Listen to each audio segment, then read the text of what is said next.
All right, so this is a story about how I stole Joe DeSena's kettlebell. All right, so a couple years ago, like a year and a half ago, I was at this really fancy event for startups and investors, and we were there the whole day and going to like the evening session. And I was at the back of the room, and Joe DeSena from Spartan Race was there.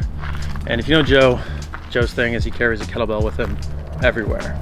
And so we're at this investor event, this fancy event, and sure enough, he's in his cargo shorts and he's got his kettlebell with him.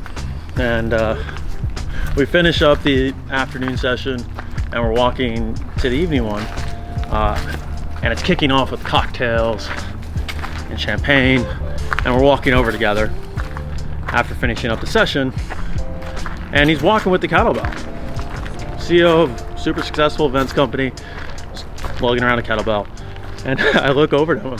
I told him, I'm like, I think I'm jealous of your kettlebell. And so Joe looks back at me and he's like, it's yours now. And he gives it to me at this event. And so we're at this event, people are drinking champagne, having cocktails, looking very nice. And now I'm just the guy lugging around Joe DeSena's kettlebell for the evening.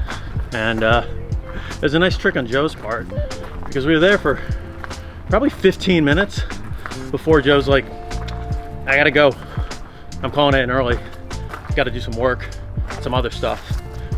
Take care of the kettlebell for me. I'll see you at the ice baths in the morning.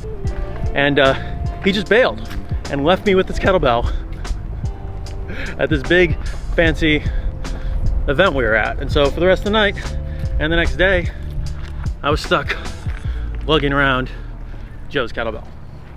I always thought it was pretty funny, but I gave it back to him the next day, said thanks for the kettlebell. Really didn't know what to say after that, but then I got back from the event and I started missing the kettlebell. So I picked up my own and I just started taking after Joe a little bit. And you know, every other day or so, I'll do a walk around the block with Kong, and it's heavy. This thing's like 40 pounds, I want to say, but it's a good way to put yourself under load for a little bit. And I think Joe says add a little extra challenge to your life. So if you think things are easy, if you don't have enough difficulty or challenge in your life, you can steal Joe DeSena's kettlebell one time and then get your own Kong and do your own Kong walk. So that's the story about how I stole Joe DeSena's kettlebell one time, and now I have a habit. It's bad, but that's it for today's Kong walk. Get your own Kong, go do a walk, get after it.